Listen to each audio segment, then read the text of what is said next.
Hello everyone and welcome to my YouTube channel. आज हम आपको बताएंगे हैज़ और हैव का यूज़ करना।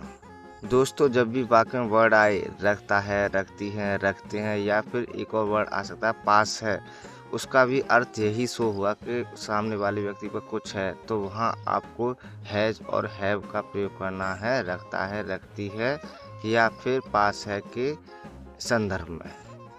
एक वचनकर्ता के साथ आपको हैज़ का प्रयोग करना है। एक वचनकर्ता जैसे कि ही, सी, इट या फिर कोई भी सिंगुलर नाउन जिसे सब्जेक्ट के रूप में प्रयोग किया जाए।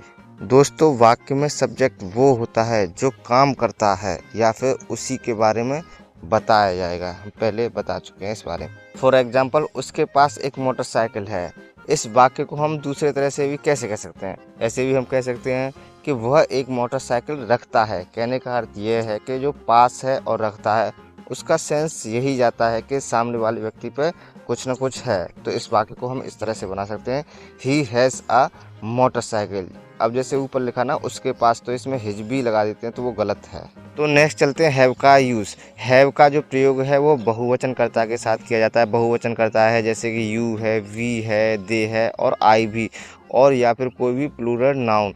विशेषतर आपको ध्यान रखना, आई के साथ आपको हैव का यूज़ करना है। देखो, उदाहरण से ये सारी चीज़ें आपको समझ आ जाएंगी।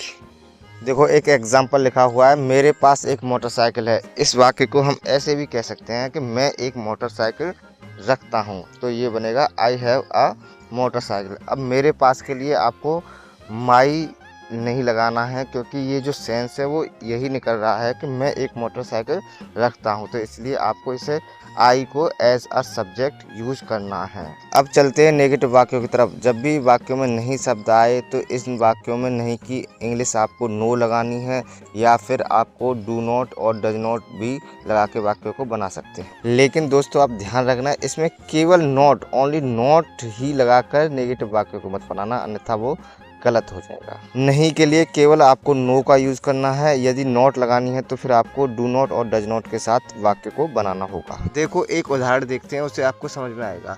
मेरे पास एक मोटरसाइकिल नहीं है, इसे हम बनाएंगे आई हैव नो मोटरसाइकिल। लेकिन इसे आप इस तरह से मत बना देना, आई हैव नॉट मोटरसाइकिल। अगर आप इस तरह से इसे वाक्य को बना दोगे तो यह वाक्य गलत हो जाएगा। दूसरा तरीका इसका ये है कि आप इसे वाक्य को इस तरह से तोड़ दो, मैं एक मोटरसाइकिल नहीं रखता हूँ, या फिर मैं ऐसे कह दूँ कि मेरे पास एक मोटरसाइकिल नहीं है। तो सेंस दोनों वाक्यों का एक ही जा रहा है। अगर मैं ये कहता हूँ मेरे पास मोटरसाइकिल नहीं है, या फिर मैं ऐसे कह दूँ मोटरसाइकिल मैं नहीं रखता हूँ, तो बात एक ही है। सेंस दोनों वाक्यों का एक ही जा रहा है कि सामने वाले पर मोटरसाइकिल नहीं है। और इसमें कभी भी दोस्तों, जैसे मेरे पास, इसमें माई मत लगा देना एज अ सब्जेक्ट, तब तो फिर ये गलत हो जाएगा वाक्य। तो वाक्य बनेगा I don't have a motorcycle. Don't को दोस्तों डू नॉट भी पढ़ देते हैं, डोंट इसकी शॉर्ट फॉर्म है। हमारे बहुत से भाई ये सोचते हैं ये डू नॉट और डज नॉट आया कहाँ से। तो दोस्तों, आपकी जानकारी के लिए बता दूं, आप थोड़ा सा वाक्य को तोड़ लिया करो। जिस तरह से तोड़ लिया ना, मैं एक मोटरसाइकिल नहीं रखता हूँ, तो ये प्रेजेंट इंडेफिनिट में है कि ता है, ती है, लास्ट में आता है, तो नेगेटिव में डज नॉट और डू नॉट का यूज़ किया जाता है। जैसे उसके पास गाय नहीं है, ही हैज़ नो काऊ, इसे तोड़ लो, वह एक गाय नहीं रखता है, he does not have a cow. वाक्य को तोड़ने से दो बेनिफिट हैं। जैसे कि यह वाक्य लिखा है उसके पास, तो इसमें आप कभी भी स्पेलिंग हिज नहीं लगाओगे, हिज, क्योंकि वो गलत हो जाएगा। और आप वाक्य इस तरह से तोड़ लोगे, वह एक गाय नहीं रखता है, तो वह की जो इंग्लिश है आप ही तुरंत ही लगा दोगे। और दूसरा, इन दोनों ही वाक्यों का सेंस एक ही है और मेन चीज़ है सेंस। इंट्रोगेटिव एंड नेगेटिव वाक्य, इन दोनों को ही अब हम समझते हैं। एक एग्जाम्पल देखते हैं, क्या उसके पास एक मोटरसाइकिल है, या फिर हम ऐसे भी कह सकते हैं क्या वह एक मोटरसाइकिल रखता है, does he have a motorcycle. आप इसे इस तरह से नहीं बना सकते हैव ही अ मोटरसाइकिल, इसलिए आपको इसे डज और डू के अकॉर्डिंग ही बनाना होगा। और दोस्तों, एक और चीज़ ध्यान रखना, इसमें रखना और रखता इसका अर्थ होता है वो चीज़ आपके पास है, तो इस चीज़ का भी आप ध्यान रखना। इस पॉइंट को इस तरह से समझते हैं, मेरे पास एक किताब है, या फिर इस वाक्य को मैं इस तरह से भी कह सकता हूँ कि मैं एक किताब रखता हूँ। दोनों ही वाक्यों का सेंस एक ही है, आप किसी भी तरह से कह लो। लेकिन इसके बाद ये एक वाक्य और लिखा हुआ है, तुम प्रतिदिन किताब मेज पर रखते हो, इसमें भी रखते हैं शब्द आ गया, ठीक है। और दूसरा वाक्य इसके नीचे लिखा हुआ है, मेज के पास एक किताब है, अब इसमें भी पास शब्द आ गया। तो दोस्तों, ये जो नीचे के दोनों वाक्य लिखे हुए हैं, इनका सेंस वो नहीं निकल के आ रहा है जो ऊपर लिखे हुए वाक्य का सेंस निकल के आ रहा है। नीचे दोनों वाक्यों का सेंस क्या निकल रहा है, तुम प्रतिदिन किताब मेज पर रखते हो, यानी कोई व्यक्ति है जो किताबों को मेज के ऊपर रख देता है उन्हें, है ना।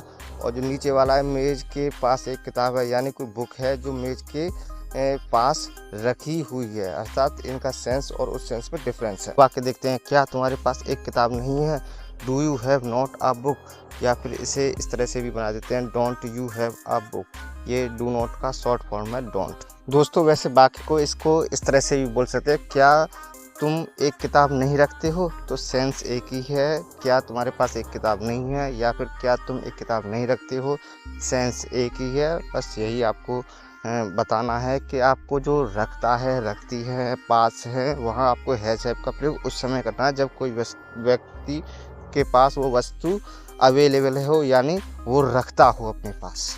वाक्य को समझते हैं, डू यू नॉट हैव, क्या तुम नहीं रखते हो अ बुक, एक किताब। यदि आप इस वाक्य को नो के साथ बना दोगे, जैसे कि have you know a book, तो यह वाक्य सही नहीं होगा। नेक्स्ट सेंटेंस है, किसके पास किताब है। दोस्तों इसमें जो हु है इसे एज अ सब्जेक्ट यूज किया गया है, क्योंकि जिसके पास किताब है वही इस वाक्य का कर्ता। इसे आप ऐसे भी कह सकते हैं, कौन किताब रखता है, तो इसमें डू डज इसीलिए नहीं आया क्योंकि who co as a subject use किया गया। हु हैज द बुक, अगर इसे आप ऐसे बना दोगे हु डज, तो फिर वो गलत हो जाएगा, क्योंकि ये एक स्पेशल वाक्य है। थोड़ा सा इन वाक्यों को आप याद कर लिया करो। किसके पास किताब नहीं है, अब ये वही वाक्य है, ठीक है, इसमें नहीं जोड़ दिया। Who does not have a book, वैसे ये लिखा हो who doesn't have a book, बात एक ही है। तो दोस्तों हमने ये पहले बताया था आपको, प्रेजेंट इंडेफिनिट में जब नहीं आती है तो इन वाक्यों को हम डू नॉट और डज नॉट के साथ ही बनाते हैं। दोस्तों नेगेटिव और इंटरोगेटिव वाक्य को डू और डज के साथ ही बनाया करें, क्योंकि यही प्रचलन में है। तो अब नेक्स्ट वीडियो में हम आपकी हैज और हैव की प्रैक्टिस कराएंगे, जहां सारे डाउट्स क्लियर हो जाएंगे। So good bye and take care.